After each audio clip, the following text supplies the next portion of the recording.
Hello everybody, welcome back to the channel. How we all doing? Another episode of Off the Underside coming for you, and we've got our old pal back, Graeme, Hearts enthusiast for TikTok. How you getting on, Graeme? Yeah, not bad, mate. Busy day at work, but apart from that, not bad. Yourself?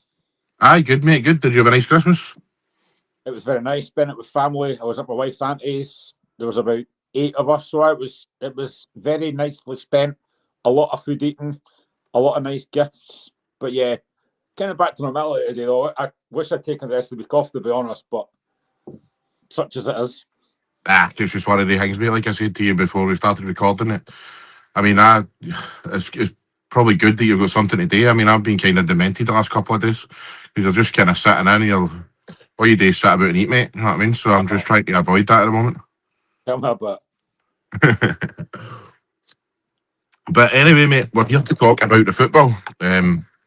It was a very interesting Edinburgh derby on Saturday afternoon, 12:30 kickoff. I sat down and I watched the game, and to be honest with you, mate, my first thoughts to you are I was quite surprised about how kind of lacklustre Hearts were. I mean, I thought that they would be more up for it. I thought that, obviously, Jamie McGrath scores within a couple of minutes, and, Hibs looked quite dominant for the first 15, 20 minutes or so, but what was your thoughts on the game, mate? Particularly your thoughts on the desire and stuff the first half? Yeah, it's something that I never like. I can handle getting beat, but what I don't like is when my team's not as up for it as other team, especially a derby game. You should always be up for a derby game. And I was quite surprised at how poor we were. You know, the team selection I wasn't overly bothered with. I thought it kind of made sense, bringing back Halkett for Kent. The only change I might have made was Milne coming in for Kingsley, though Kingsley's a good player, but I would have had Hannah Milne on there. And Kizzy on the left-hand side against Mego, but he didn't do that. But that start was just so poor. You know, you want to start games, every game, you want to start them well, but especially a derby game. And Hibs just played with more intensity, more aggression. Everything Hearts didn't have, Hibs did, which was disappointing. I can't remember the last time I saw Hearts actually play well in a derby game, which is quite frustrating. We won the first one this season, but didn't actually play that well. But it was just such a poor performance. I mean, the first goal we lose so early on, every goal's avoidable. I mean, that first goal, basic defending stopped the cross. But Michael Steinweder, I think, has done very well recently, but he doesn't stop the cross from Cadden. And then nobody's picking up McGrath, middle of the box. That's poor defending.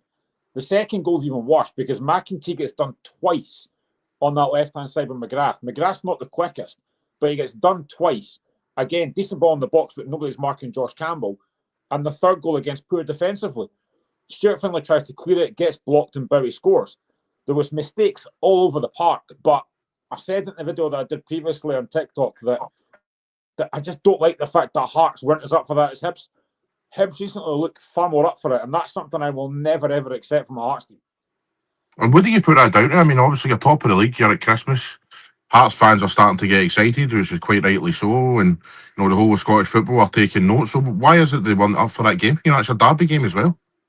I don't know. I mean, we talked about it before the game. McInnes talked about it and he said the players and him knew how much it meant. He talked about the fact that himself and his coaching staff have watched him recently and knew what to expect. But everything that we knew Hibs would do, they did, and we didn't react to it. It's so disappointing because you could see very early on that the work rate wasn't quite as good as it has been recently. For a big game like that, you've got nearly 4,000 Hearts fans in that game on Saturday. And they were let down massively. One of my mates left at 3-0 down. But it was just, I think every player picked the worst possible day to have their worst game in a Hearts strip. They've got a lot of credit this season, rightly so. They've been fantastic so far. But a derby game, it's not about the quality, it's about the desire and the winning the battles. We never won any individual battle on Saturday at all. Guys like Cameron Devlin, who I think has been superb this season, was nowhere near it. Defensively, really, really poor. I couldn't really pick anyone as who I thought was outstanding on Saturday because nobody was good. No, I agree, mate. And even Derek McInnes said that after the match, you can handle getting beat, but no, when it's just desire and, work rate and stuff like that. I mean, see when you're talking about the first goal, do you maybe put that down to Halkett maybe being out for how long was it? Just a game, or was it a couple of games? One game was suspended. Just one game, obviously. You can't really put it down to that, I suppose, can you? But, I mean, trying to find reasons for why they weren't up for that game is quite baffling. I mean, the first goal for me, there's two really big errors in here. The first one is the fact that I can't remember the guy's name, he's got too much space middle of the park to play a diagonal ball. But then Michael Steinman just got to be closer. I watched that again because my first instinct was he should stop the cross. For me, the ball should never get to Cadden in the first place. Steinman just got to deal with that. He's not tight enough. But when he eventually does get there, your first rule of defending, stop the ball, stop the cross at source. He doesn't do it, and it's really poor defending. And don't get me wrong, it's a decent finish from McGrath, but defensively, we were all over the shop. Hearts have been very good defensive this season. We've not given up a lot of goals and a lot of chances, but Saturday was just one of these games. It was such a strange game because we could have easily lost that by 4 or 5, but we could have also drawn it with a save that the keeper has in the last minute. It was such a weird game. It was a crazy last few minutes, but go back to the first half. I mean, losing a goal within the first couple of minutes, I mean, that kills momentum straight away. And then losing a goal just a few minutes before the end of the half, I mean, that is another bit of a killer. But again, I was expecting a wee bit of reaction for Hearts coming out in the second half, but it was all Hibs. Yeah, I mean, I think the first half, there wasn't really a lot in it. There wasn't a lot of quality. And we did have a chance at 1-0 down. Brilliant ball for Kingsley. And I think Shanklin should hit the target. A guy of his quality should probably score that chance he's got. That was about the only chance we had. And you're thinking, right, keep the game at 1-0, maybe change it a little bit second half, but losing that second goal was an absolute killer. As I say, it's a great header from Josh Campbell, but there's no marking. You've got to do better than. And I spoke about McEntee. I think McEntee and Steinwender have done very well this season, but they've just shown that they're not right backs and right wing backs. They can't play that position. They were both really, really poor on Saturday, but most of the team was. But then you're thinking, right, second half, we're 2-0 down. We'll make a couple of changes, bring on Harry Milne, bring on Benny. I actually thought Benny was our best player in that second half, to be honest. And you're thinking, right, just try and get yourself back in the game, and then you lose such a stupid goal to make it 3-0, and you don't give yourself a chance to get back in the game. I thought, I've given McInnes a lot of credit this season, but I think he did get things wrong here. Putting Harry Milne on the right-hand side for me just didn't work. We've done it before and it did work at Ibrox, but I think we need to bin this now. We do get ourselves back in the game, but as Derek McInnes and Shanklin have both said, we can't play for 20 minutes. We can't do that. You've got to turn up from the start. I listened to Lawrence Shanklin's after-match interview and he was raging, and rightly so. And so was Derek McInnes. Too many players in that game just did not turn up, and I don't know why. You're talking about it's a derby game. We've had a lot of credit this season, a lot of plaudits, and rightly so. But it's a derby game. You've got to turn up in that game, and we just didn't do that. Definitely, and like I say, in the second half, I was expecting a bit of reaction straight away for Hearts, but it was obviously Hibs that came out. But obviously Bowie takes a very nice goal, but before that was a couple of warning signs as well, like there was a ball over the top a few times and kind of Hearts were a wee bit exposed, I thought. I don't know whether that was just maybe coming down to the fact that Hearts were trying to come out a bit and try and obviously score an early goal and try and get back in the game. But obviously the last kind of 20 minutes, half an hour, Hearts were knocking on the door, mate. And then eventually Shanklin scores a brilliant goal, a really, really good goal. And then, what were you thinking at that point? Were you thinking, right, okay, game on now? I don't know. I thought it's probably just the consolation. To be honest, Hibs could have been 4 or 5 up before that. We were all over the place defensively at times. Craig Halkett had to make a couple of big blocks. And I think there's a chance just before Shanklin scores. I think it's McGrath that's in, and he probably should square it to Boyle for 4-0 for a tap-in. He doesn't do it. But once we get that goal back, you're thinking, well, there's still plenty of time, but it's probably a consolation. It's when Devlin gets that second goal and you think, oh, actually, we've got a chance here. I saw us come back from 3-0 down against Motherwell to get a 3-3 draw. And you're thinking, could that actually happen again? I mean, we didn't. If we'd got a draw at the game, it would have been absolute daylight robbery. We didn't deserve it, given the way we played. But you're just thinking, if we can keep this going for a little bit longer, and the big chance is that chance that Shanklin had. It's a brilliant save from Salinger. If that goes in at 3-3, I mean, still a few minutes left, Hearts could have won that game, which is what I'm saying. It's a mental game. He's a bit of a weird goalkeeper, him, mate, because I thought he flapped at a couple of things, but yet, there was a couple of instances. It was Birmingham that had a shot in the last few minutes and he made a good save to make it a corner again. And obviously you're talking about the Shanklin thing, which was quite an instinctive kind of down to his side save, which was very good as well. But I thought he was a wee bit flappy at times as well, man. Yeah, especially first half. I think there was a chance. I know it was offside eventually, but he flaps a cross that he probably should save. It was mentioned during commentary actually from Stuart Lovell, who I actually thought was all right on commentary. But there was a couple of times he was a bit flappy, but then of course he makes that massive save. He probably should do better for the second goal. I think he probably should do better to make a better save that comes out to Devlin. But he's made a massive save at the end that basically stops Hearts getting back in that game. Definitely, mate. Aye, he kept him in it at the end. But where do Hearts go for this, do you think? You know, obviously it's a shot in the arm to get beat off your rivals like that, but still top of the league, mate, you know. Still got the momentum there. But how do you feel the reaction's going to be? Well, the thing is, I think we've got three, no disrespect to any of the teams, but I think we've got three winnable games. You've got Livingston at home, you've got Dundee away and St Mirren at home. So you've got winnable games here. But I've been very consistent in all my TikToks and everything I've said that I've never thought Hearts are going to win the league. I think we can definitely finish second. There's always a massive game tomorrow, Motherwell and Celtic. That's a huge game for both those teams. But Hearts shouldn't take any... Yes, it's the point to lose the derby, but look at where we were. Last season, we were bottom six. This season, we have been absolutely fantastic. We've only lost 2 games all season in the league.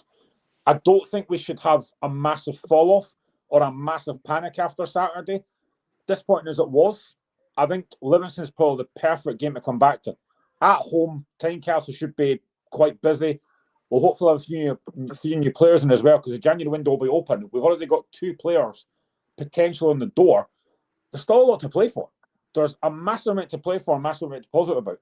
This is like the first season under Tony Bloom. I think we can get stronger and get better. So, yeah, I think we've got winnable games to come, but we have to make sure we bounce back against Livingston because if we drop points against them, that would be an absolute disaster for me. Definitely, that is 3 winnable games, mate, so that's good. But we'll get to January in a wee second. Just going to get a couple of these comments. Stony Girls Football. Days out, she's. How you doing, pal? Nice to see you. Hi, Graeme and Jamie. That's Heidi. How you doing, Heidi? Nice to see you as well, pal. Subscribe. Thanks very much, mate. I appreciate that. Don't know what that means. Hello, Lily. How you doing?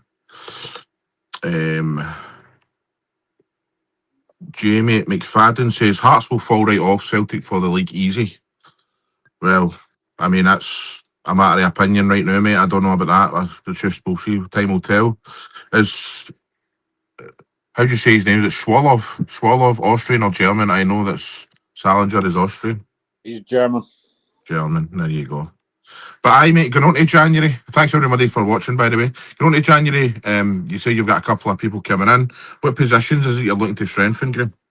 Well, the big thing about Hearts this season is we all know the right-hand side has not been good. We've not got the balance there. So we've got a right-back coming in, Jordi Altina from the Dutch League. He is in Edinburgh and he should be signed by the 1st of January.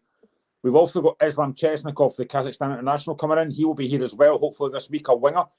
So that gets that right-hand side sorted. We've not got the balance there. The left-hand side is fine, but we've not got the balance on the right, which is why you're playing players out of position. And I also think we're going to sign another striker. I've heard a few names mentioned, but I don't know who we're going to get. Apart from that, I don't think we need too much else. We've still got a Gio to come back, our record signing. Maybe potentially one more centre-back, because I think maybe we need a bit more cover there. But apart from that, I think we're fine. We need to get players at the door, though, because we've got a massive squad. Like guys like Sander Khartoum that's not going to play. You've got James Wilson, who I really rate, but I think he'll go on loan. You've got Elton Kabangu, potentially could leave. So there's a few players need to go. But I think the squad, I've said it before, it's the strongest squad we've had since 2005, 2006. It doesn't need that much done to it, but you always want to add that bit more quality. But it's that right-hand side that's been sadly lacking this season. So that will be sorted this week, and hopefully that will give us better balance. Definitely. I mean, you mentioned Kabanga there. I mean, and you need a striker. You mentioned a couple of strikers, but for me, that's the vital part, mate. Obviously, if Shankland gets injured, although there is goals all over the Hearts team at the moment, you know, you'll get Braga scoring goals at Kiritis. I can never get his name. What's his name? Kiritis? Kiziridis. He scores goals, he creates goals in that as well. But for me, Shankland, obviously the captain as well, would be a big miss for you. But, you know, who do you go out there and get that's going to score the amount of goals. You know, if something does happen to Shankland, whether it's injury, arrest, or suspension or whatever. Well, I've seen a couple of names mentioned. There was a guy, I think, from was it Latvia, I think was mentioned. I've seen him. It might not be him, I can't mind. But I've seen a few names mentioned. But we do need a bit more. I'd like to see a bit more of a physical presence up front. If Shankland's not there, I mean, Braga's been brilliant. He's got 10 goals this season. He's had a fantastic first season at Hearts. So we do have goals in our team. We're scoring goals for set pieces as well. I mean, the fact is, even though we're really poor on Saturday and we could have lost a few more goals, we could have scored a few more as well. We still scored 2 and could have had other goals as well. So we are scoring goals. But I just think we just need to add a bit more physicality up front, because I'd like us to have... We don't really have that kind of 6-foot-old striker that you can put balls in the box for. I mean, Shankland's been really good this season. He's our top scorer again. I think he's been so impressive. And he could have had a hat-trick on Saturday with the chances he had. But we just need to add that bit more quality. I mean, for me, there's certain people in that team that are first names in that team sheet. One of them is Benny. He came off the bench on Saturday, made a massive difference. He just calmed us down, gave us a bit more drive going forward. For me, when he's fit, he needs to start every week. Same with Craig Halkett at the back. The spine of the team is fine. You've got Swallow in goal, Halkett as a centre-back, Devlin or Benny, and you've got Shankland up front. The spine's there. You just need a bit more quality around that. But this squad it's a fantastic squad, as they've shown, because they're still top of the league. Maybe not for much longer. But if we could just add that bit more quality going forward, I think it'll be a massive help. Obviously, I know you're a Scotland fan as well, mate. I wanted to speak about, as it stands, if I'm being totally honest, right, 3 Hearts players get in the World Cup squad for me. And that is obviously Shankland, who will go. Finlay and Halkett would both go for me, mate. You know, I may be quite surprising for some people, especially the Finlay thing, but I think he's been outstanding this season. And obviously scored a big goal against Rangers the other day. And you know, I think he's been brilliant. And when you look at the Scotland squad, you look at guys like Jack Henry and stuff like that who's playing in Saudi. I would take Grant Hanley as well, though. But definitely, I don't know what your thoughts on that. Would you take the 2 of them? Yeah, I mean, I've said before, I think Craig Halkett's a fantastic defender. And on Christmas Day, he signed a new contract as well, keeping him at Tynecastle 2028. And I saw today, actually, he wants to stay at Tynecastle for life, which is great news. Because I've said it before, the only thing with Halkett has always been his fitness. When he's fit, he's our best centre-back by an absolute mile. I would have no complaint with him in the Scotland squad. And to be honest, there's a lot of folk that aren't even Hearts fans that say the same thing, that he should be in there. Stuart Finlay, I think, has had a really good season. He's had a bit of a drop-off recently. I don't think he was great on Saturday, but overall, he's been outstanding.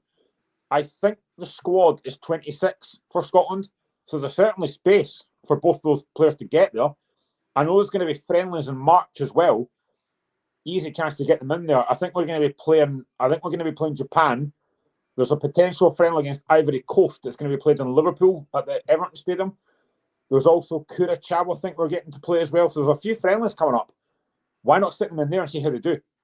I mean, generally, you've got a great chance here. So I would definitely, for me, I would pick them if it was me, but I'm not Steve Clarke. And he likes to stick, as we've spoken about so many times on this show, that, you know, international managers love to stick to the guys that, you know, have tried and tested. And I can kind of understand that to a certain extent. Obviously, these guys have got Steve Clarke in Scotland to the World Cup, but for me, you've got to go into this tournament on form as well. You've got to go in it with guys who are consistently performing. And I would rather go in there. I'm not saying that Stuart Finlay and Halkett start, right? But, you know, you've got to have guys who go in there who have had a good season, who go in there with consistency. Jack Henry playing in Saudi, that I know he's not playing a very good Saudi team at the moment. And, you know, there's a couple other guys in there who, like Liam Cooper and stuff like that. You know, these guys can get nowhere near it compared to Finlay and stuff. So, that's what I would do anyway, mate. As you say, throw them in the friendly matches, isn't it? Yeah, I mean, you've got nothing to lose. I mean, generally, I think Halkett's been outstanding this season for Hearts in defence. He's such a good player, just composing the ball, wins everything in the air, wins most of his individual battles. He's such a good defender. I think, for me, I've said it before, I think he should be in that Scotland squad, because I think he's better than a lot of the defenders that we've got in that squad. Agreed, mate. Agreed. But I wanted to talk about the couple of matches on Saturday as well there. The Rangers and Motherwell game. Obviously, Rangers went on to win the match. Seeing the highlights, looked like Rangers were the better team throughout. Motherwell did create some chances in that, but we have to talk about that penalty decision. What was your thoughts on the penalty, mate? Do you think that was a penalty? Do you know what? I've watched it so many times and I still don't know. I think for me, it's one of two things. It's either a penalty or a booking for diving. And I genuinely can't tell which one it is because I've watched it so many times at different angles. I've seen a lot of folks saying that Fernandes gets the ball. I don't see a touch. Yes, he leaves his leg out, but for a couple of times, I actually thought Fadinger put his leg into the Rangers defender. I think it's so difficult to tell. But again, I don't think it's nothing. It's one or the other. I think it's either a booking for diving, it's a penalty, or I just think it's such a tough call. Again, I don't really blame the referee because he maybe, yes, he's got a decent angle, but he's looking at the guys on VAR to kind of guide him there. And it didn't seem to take a long time for that decision to get made. I mean, I've spoken so many times about this on my own TikTok page, but I've got a genuine issue with referees this season. I think the standard this season, and I'm going to say it, is the worst I've seen. I think it's been absolutely terrible. And I don't even think VAR's the problem. I think the officials are. The technology works, but for me, the officials are absolutely dreadful. So many decisions they've got wrong this season. I do think the Willie Collin VAR review show, I actually don't mind it because it is transparent. But there's so many. I could not name a decent referee in Scotland. I think they're all awful. I can name numerous that are terrible. Matthew McDermott, I think, is awful. David Dickens is terrible. Nick Walsh, John Beaton. They're all awful, but they still get big games. And that's the worry for me. You keep hearing like Willie Collins say, oh, you know, we'll get them better. We'll train them to be better. It should be quite easy.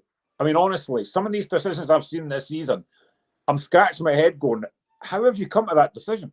It's just mental. But I think that it's so difficult because I think from any angle, you still can't really tell if it's a penalty or not. Totally agree, mate, with everything you just said. I mean, the frustrating thing for me is all we really want, right?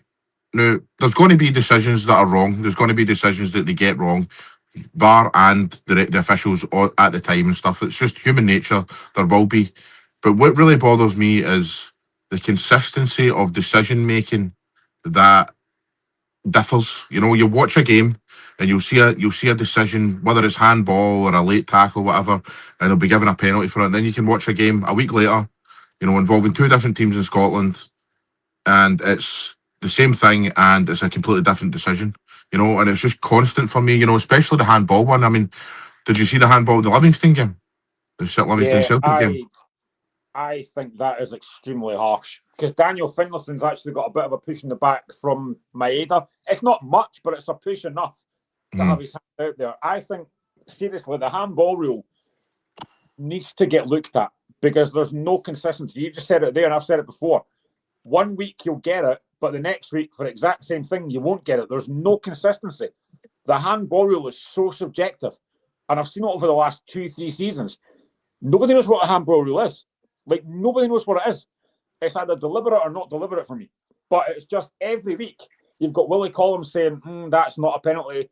That is a penalty. I just think the handball rule for me needs to get looked at and sorted out because it's causing problems every single week. Definitely, and I would agree with you that wasn't a penalty in the Celtic game if I hadn't already seen it, like 5-6 decisions this season where it is given. Do you know what I mean? But say somebody said to me, right, the decision is it's a slight push on somebody and his arm's out and it hits his arm, it's not a penalty. I'd be fine with that. But, you know, I was expecting, as soon as that happened on Saturday, I was expecting it to be a penalty because I've seen it so many times now, where they're giving handballs for the slightest of things these days. And as for the Rangers one, it is a tough call, and I totally agree with everything you said, mate, about how it's either one or the other. I said that to you and Cameron on Twitter because you and Cameron said both were penalties, and I says, well, in the Rangers game, how is Slattery no booked in? And he's like, well, ask the referee. And I'm like, well, the thing is, I totally get it because it does look as if Slattery has put himself into Fernandes. But then again, you're thinking Fernandes has put his leg out and then, you know, there's been contact. So it's one or the other. Either he's dived on his leg there or Fernandes has fouled him. So, and that's the thing. It's the consistency. It's just, let's just bypass that decision. Let's just, you know, it's just like, no, it wasn't a penalty, move on. I mean, it's so frustrating. you don't mind VAR taking long to make a decision if they get the decision right, but they don't seem to spend that long on that decision. It seemed to take very, very little time. I mean, I don't think you can be conclusive if that's a penalty or not. I think it's very, very difficult to tell. I mean, you look at the game, I know it was talked about previously, but that Rangers-Livingston game, the handball that I think it was it Fernandes again? It was somebody else. That was pretty obvious that was a penalty. I mean, I don't know why that's not given, but that's not talking about the handball rule. How can you look at that? Again, I don't blame the referee because he's not in the greatest position, but he needs his colleagues on VAR to help him with that. That shouldn't take 2 or 3 looks at that to say that's a penalty. That one was pretty obvious to me and obvious to everybody. And you listen to Willie Collum, he goes, I don't understand why that's not given. This is the problem that I keep on talking about. Referees, they are awful. I mean, I don't know if they need to make them full-time. I don't know. But generally, these referees, I think this season, honestly, is the worst I have seen for a long time. They are dreadful. Hard to disagree, mate. It really is. It really is hard to disagree. Couple of comments again. Hello, Shankland enthusiast. How you doing? Same as the Scales one at Hibs. So that was another example why the Scales one at Hibs again. To me, that wasn't a penalty, but it was given for handball. But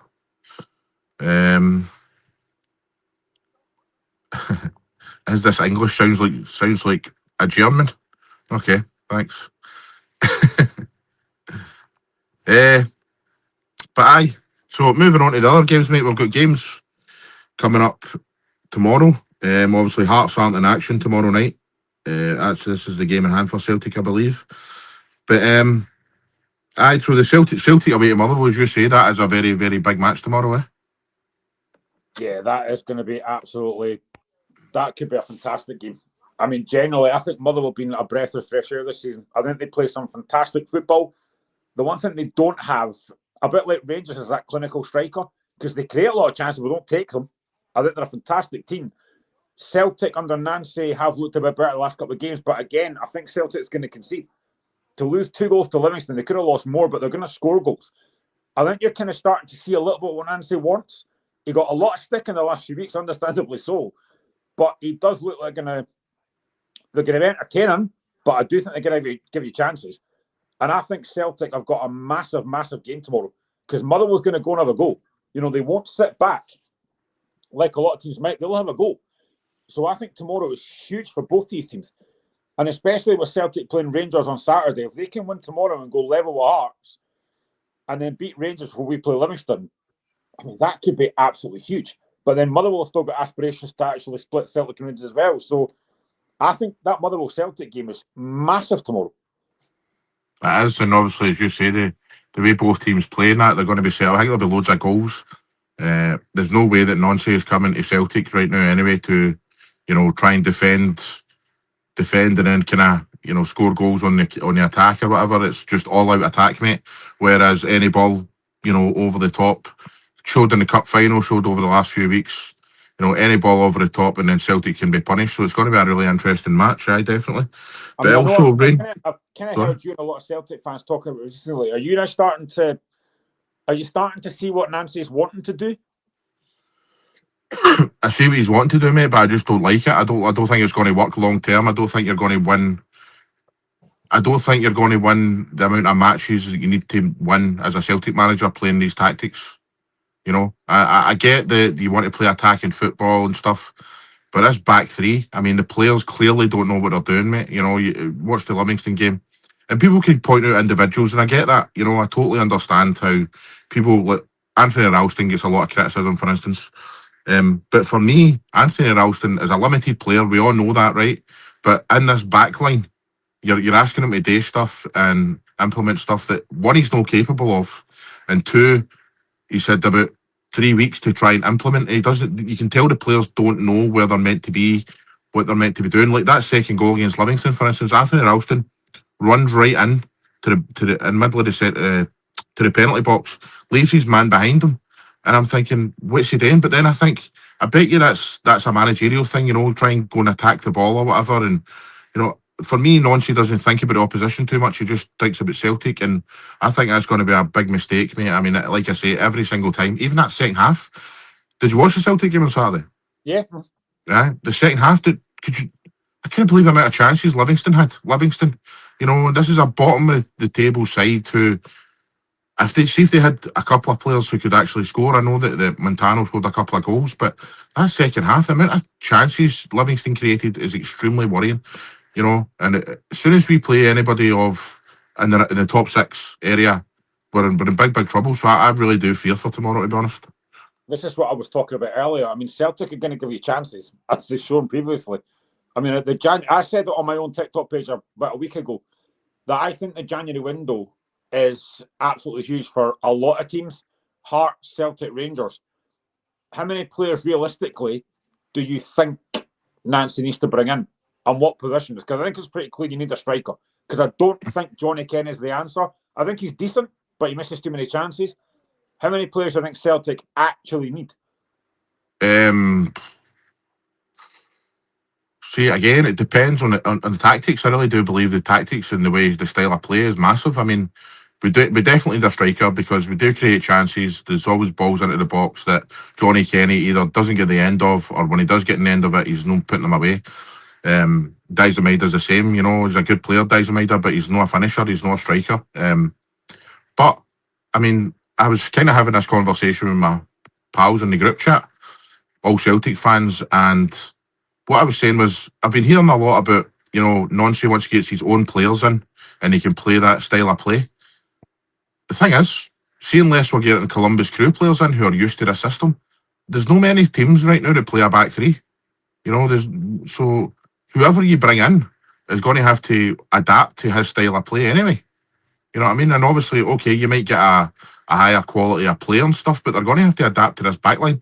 I mean, people say about Cameron Carter-Vickers. I honestly think Cameron Carter-Vickers would really, really struggle in this team because he's not a guy that's got loads of pace and can run back. And, I don't know how many times like Austin Trusty is one-on-one with a striker these days.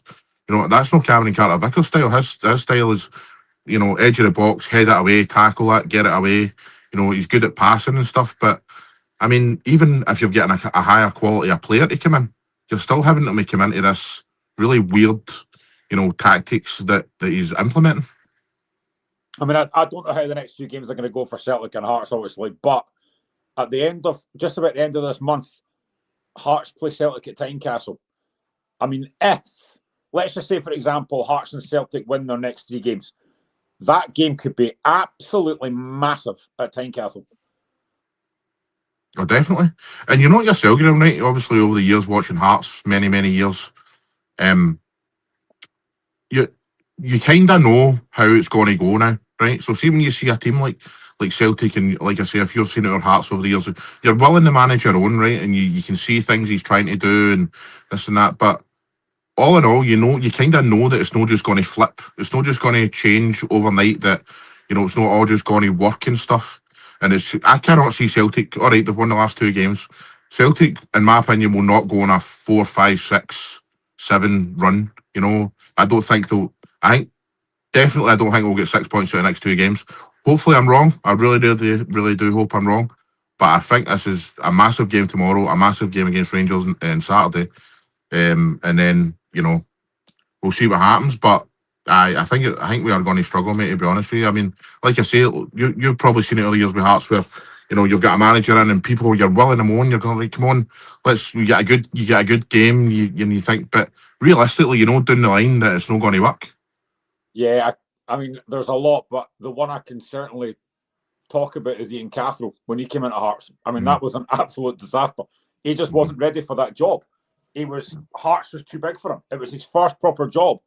That was down to Craig Levein. Levein was the guy that said to Anne Budge, I think give this guy a chance, but it was his first proper job and he wasn't ready for it. But I never want any Hearts manager to fail. I wanted him to come in and do well. He was described as a laptop manager by Chris Boyd.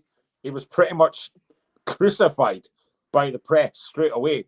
But I wanted him to do well. And I just thought he actually started off well. He won his first couple of games and you think, okay, there's something about this guy.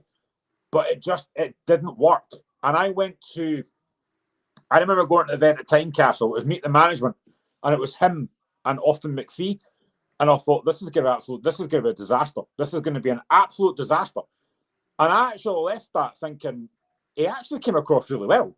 He's got some really good ideas. He's passionate. He knows what he's doing. But he didn't. It's a bit like, I suppose, a bit like Nancy. He didn't have the players to do what he wanted to do. But I also think the biggest thing for me, I don't think he had the respect of the players because he was quite young. And I think a lot of those players thought, who's this guy coming and tell us what we're going to do? Well, we're like really experienced. And I don't think he had the respect to the players. And once you don't have that, you're done. You're absolutely done. And I felt sorry for him in the end because they should never have got the job in the first place. Totally agree, mate. And the perfect example of what you're talking about is Russell Martin this season. When Russell Martin came into Rangers and he just slated all his players in the first game of the season. And, you know, like I said before, mate, if you're in your job to know, and if your manager was to leave and another manager was to come in and they would go, you know what, Graeme, you know, you're not quite the guy for me. I don't want you doing this task, that task. The first thing you're thinking is, you're a prick. Do you know what I mean? So that's do you know what I mean? That's what Rangers players were definitely thinking, mate. You know, as soon as he dropped Tavernier and all these other guys and stuff, and it made me think there when you were talking about Cathro. You know, in this day and age, man, you've got to be a good coach, which Ian Cathro clearly is because he's still in the game and stuff. But you've also got to be a good manager, a good man manager. And you know, Martin O'Neill came in for Celtic there. He's a good man manager. Put his arm around everybody and says, you know, you're the player for me. You're the guy that I think can help us. And, you know, Celtic's played some good football under him. As soon as he goes out, you know, Nancy comes in and they've not got enough respect for him, in my opinion. So, but I think you need to have both these days. No, it's true. One of my friends actually did an article maybe a few months ago where he said, do managers get enough time? And I think they probably don't. Because if they don't win their first few games, they're pretty much asking for managers to get sacked, which I understand, especially at a big club like Celtic, Hearts, Rangers, whatever. But I've heard a lot of folk, especially on podcasts, not your one, but other ones, have said like Nancy's in the wrong movie, but now he's starting to win games. It's maybe not been amazing, but they're winning games. And I think if he keeps that on and gets a decent window and he keeps on winning, then I think he'll turn the fans quite quickly. But you've just said there that you don't think Celtic will take 6 points in the next two games. So again, straight away, that puts the pressure straight back on Nancy again if he doesn't get results these next two games. Exactly, mate. I said last week, nothing but 9 points out of these next three games. He's beat Livingston, bottom of the table side. He's beat a 10-man Aberdeen. I'm still far from convinced. And you're talking about the time thing. You get time at certain clubs, you know. It's like Russell Martin again, going back to him. He had time at MK Dons to implement what he needed, and, you know, he ended up making them a pretty decent side. But you don't get that at Celtic. You don't get that at Rangers. You don't get that at the big clubs. You know, so. But aye, Derek McInnes is doing a great job at Hearts, though. All in all, no matter what happens this season, mate, Derek McInnes has done a fantastic job at Hearts there. I think it's been beyond most Hearts fans' wildest dreams. I mean, I think if you'd said start of the season that Hearts would be sitting top of the league going into a new year, I don't think most fans would have believed that. I think he's done a fantastic job. And something I talk about a lot is recruitment. Recruitment, you're never going to get right all the time, but most of the signings that you've made have made a massive difference. But other players as well that have been there for a while have stepped up. Like, I think Cameron Devlin's been outstanding this season. I talked about Halkett earlier. Shanklin's really stepped up again because he's got support now from the likes of Kizridis and Braga. We're going to strengthen in January as well. I think he's done such a good job. Whatever happens, listen, we can't control that. Whatever happens. As fans, you can't control that. But I've said it before. I'm enjoying the ride. Like, last season, Hearts were awful. I made so many videos on TikTok talking about how poor Hearts were. I've not had to do that a lot this season, which is actually quite nice. So I'm just enjoying this. Whatever happens, happens. If we don't win the league, then fine. It is what it is. This is a big plan. We've got Tony Bloom in. We've got the Jamestown stuff. Tony Bloom came in first. His first thing he said was, I think Hearts can win the league in the next 10 years. We're not even a year into that yet, and we're top of the league. So I think there's a long way to go. There's a lot of encouragement here. I don't think Hearts are going to go away at any point this season. I hope I'm right in that. But I just think the job that McInnes has done has been outstanding. Yes, he's going to get things wrong. There'll be bumps in the road, as it was on Saturday. But you mentioned it earlier. It's how you react to that. If we react against Livingston, put 4 or 5 past them, then Saturday's forgotten about. Talking of Livingston, mate, there's a comment here from the Dugout, the football channel. How you doing, mate? Nice to see you. That's been our problem. He's talking about Livingston. That's been our problem all season. We don't have a goal scorer. Montano scoring 2 was great, but we need a striker to put the ball in the net. Was shocked how many chances we had against Celtic. Well, again, mate, I think that was down to also obviously Celtic being so vulnerable at the back. But Livingston and Davy Martindale, what'd you make of him this season? Obviously, they're bottom of the league and stuff, and I was kind of expecting that, to be honest. A lot of people thought Dundee, but for me, Livingston have got the weakest squad. But I was actually looking at a couple of Livingston fans' Twitters the other day, and they were talking about how it's time Davy Martindale left, which I was quite surprised about. They were like, he's got the safest job in Scotland, and it's time that we all realise that he's not good enough anymore. What's your thoughts on that? Yeah, I kind of agree with that. I think he does have the safest job in Scottish football, because I think he basically runs Livingston. You know, he's the man at Livingston, and I think any other manager in his position who hasn't won in 16 games would have been sacked. So I do get that. I've changed my mind so many times who I think it's going to get relegated.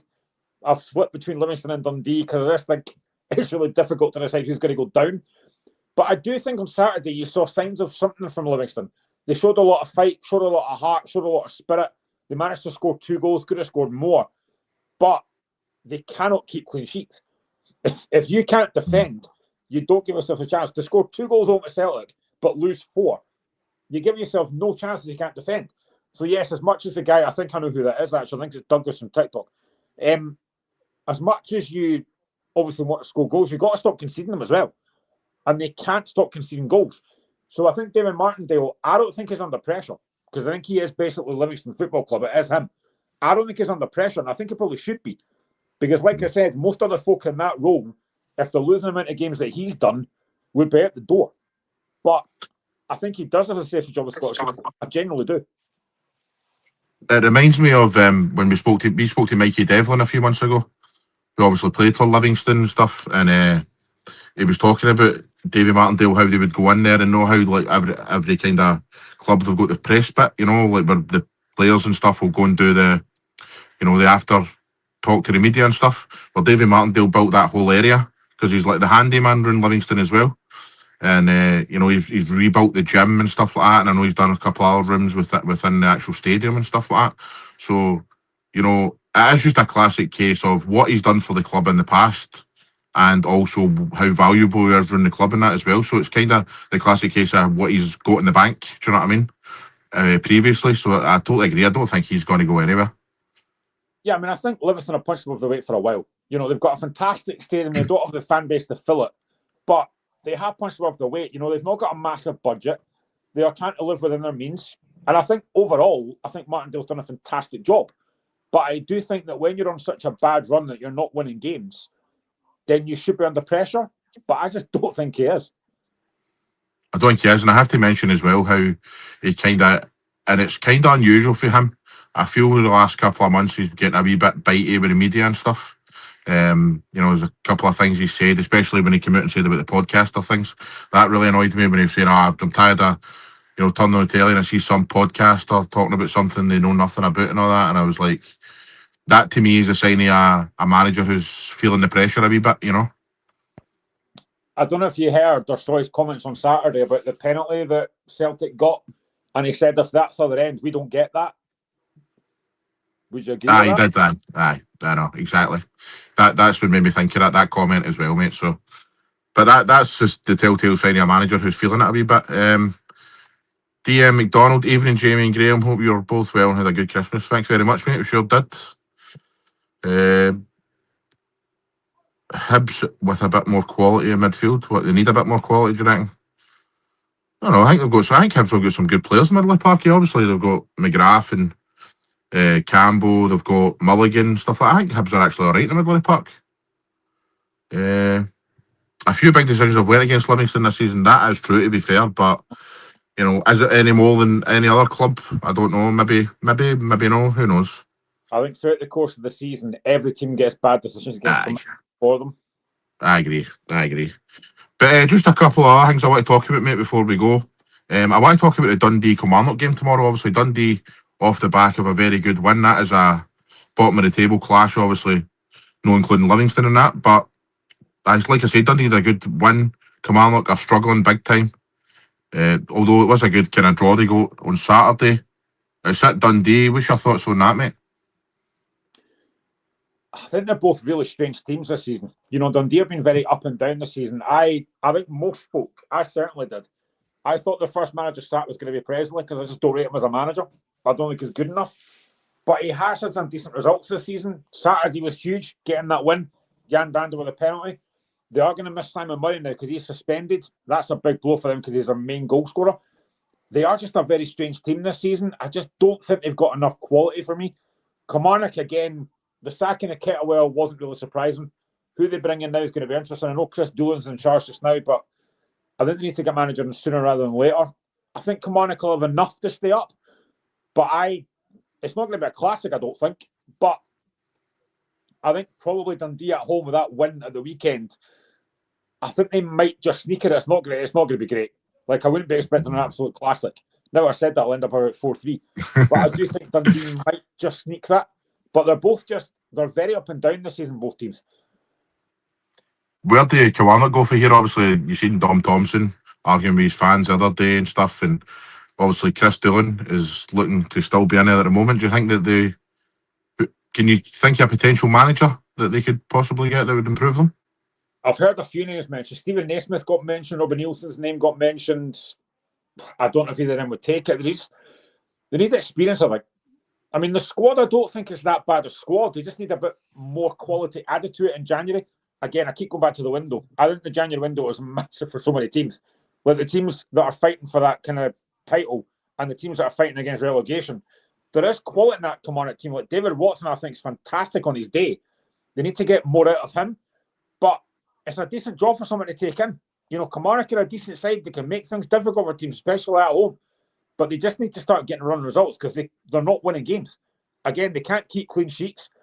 I think the penalty against them on Saturday, again, it probably was a penalty, but it's that handball again. But I think Kilmarnock have got enough just to stay up, but they need to do more to get more out of that squad. I don't know who'll take it, but they need more experience in it, I think.